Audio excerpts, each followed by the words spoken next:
This video is for Mollie, my cat of 9 years. When I was in 3rd grade, so around 2013, my family and I took in a cat we found off the street. We named that cat Maddie, and it was the first cat I've ever really encountered in my life. Even without any past cat experience, Maddie clung to me and we got decently close, but Maddie was definitely more of a family cat. I don't remember much of the time I spent with Maddie, but I do remember when Maddie passed. That happened around the end of 3rd grade, and it was absolutely devastating for me, and I can recall telling my classmates about how much I missed him. My parents saw how close Maddie and I were, and it led to them looking for a new one. In May of 2014, after many miscommunications on where this cat was located, we were finally able to go and see it. I can remember the drive over to the rescue shelter, and we even recorded a video in the car on the way there. Getting there, my dad realized that there was an issue and that the picture didn't match up to the cat. Despite that, we still took her, and her name was Mollie. Looking back at it now and the pictures not matching up, it makes me think that it was destiny and that we were really meant to be with each other. While getting Mollie, I remember how scared I was that this cat wouldn't love me as much as Maddie did, but boy was I wrong. Mollie was so scared at the beginning, and my attempts to force her to love me just was not working. I gave her time, and over that time, she began to realize that she was mine. Once again, I don't remember much of those early years, but I do know that I was not the best cat dad. I didn't do anything crazy, but I was a young kid and I had no idea how to take care of a cat. In these recent years, I've apologized to her profusely, and I'm glad that I was able to treat her better as I grew up. Even with how I was as a kid, she still favored me and loved me. When I got a phone in 7th grade, I began to capture our memories, but in hindsight, it was not nearly as much as I wanted. It wasn't until high school that I truly realized how much I loved this cat. By that time, we knew every single thing about each other. I knew every spot she slept in this house.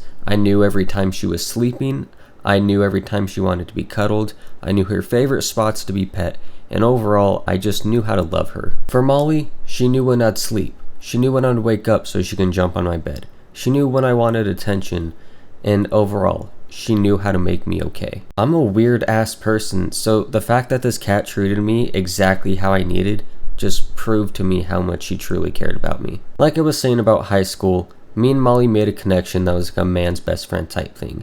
She became my entire world and my everything. I mentioned that Maddie was a family cat because Mollie, while she wasn't a devil, she definitely did not like my family as much as me. They were all jealous of how Mollie would let me pet her and just follow me around the house like some sort of dog. Let's jump to this year. I graduate high school and I'm preparing to live life with Mollie by my side. Around September, I started to tell Mollie every night how much she meant to me. She, like you'd see in videos, would be laying up there.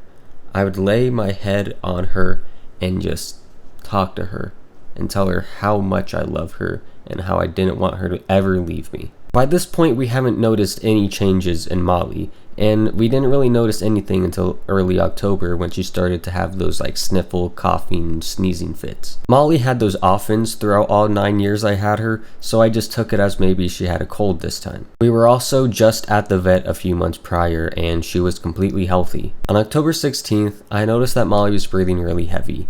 I gave it a day and assumed that it was the cold stuffing up her nose. I only let that slide for that one day, because the next day I saw that she wasn't able to lay in any other position that wasn't a loaf. I immediately got us to schedule an appointment for the soonest date, that being the 21st. I ended up having work on the 19th, and it would mean I would have to leave Mollie for the first time since noticing the breathing. I cried the entire drive there, and I even cried the first 30 minutes of my shift, out of fear. I kept telling myself that it was nothing and I'm making a big deal out of it.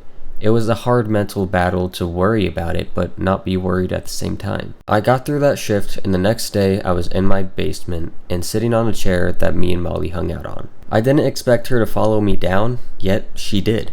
And she would always jump on the back of that chair, but I thought there's no way she'd be able to do that in her unknown condition. However, she surprised me and leaped right up there and cuddled and purred like nothing was going on. That calmed all of my nerves I had for what was going on with Mollie. So, the next morning we go to the vet, and the vet immediately starts talking to us about how worrisome breathing can be. They took Mollie for x-rays and came back with the worst news I'd ever receive in my life. She had 300 milliliters of fluid all throughout her body.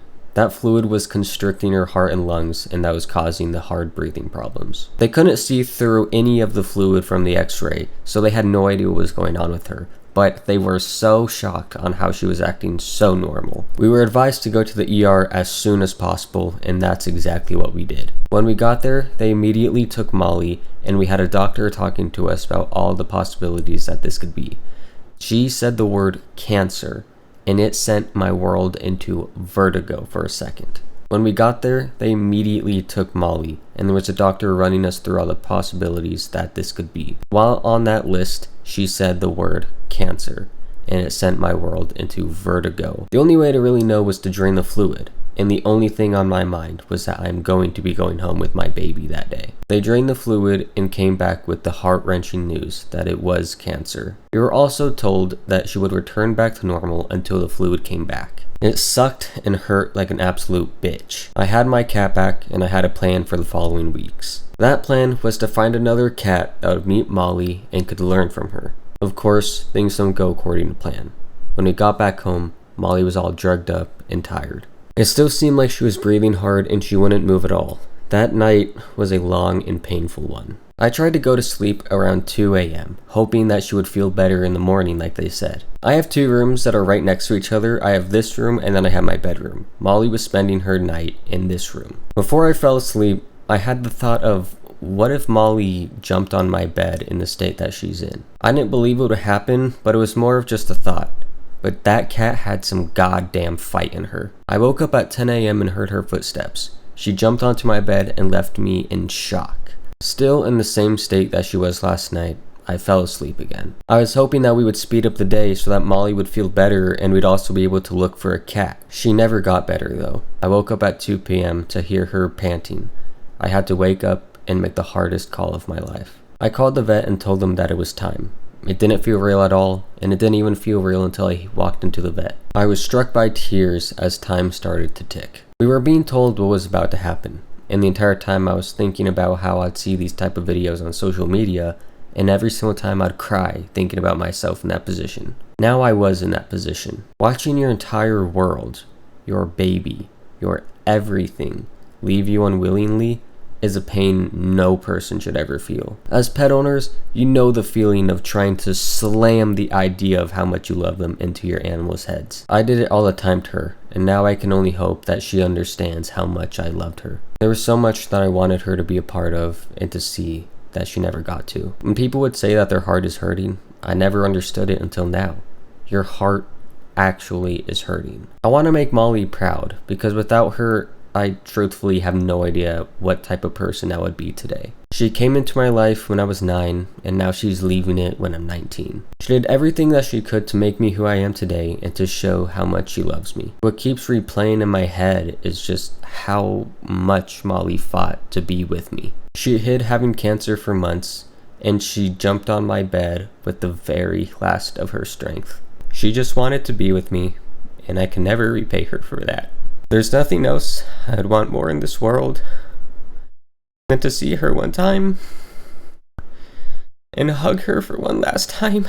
We ended up getting a new cat, Cece, right there, and I only wish that they could have gotten to meet. I hope so much that Mollie will watch from above and have her follow in her footsteps. I don't make this video seeking sympathy or clout like some people. I'm making this for me, for Mollie, and those who are also struggling with grief. As cliche as it might sound, and it goes for humans as well, love those that are around you. One day you can be around them, and one day you cannot.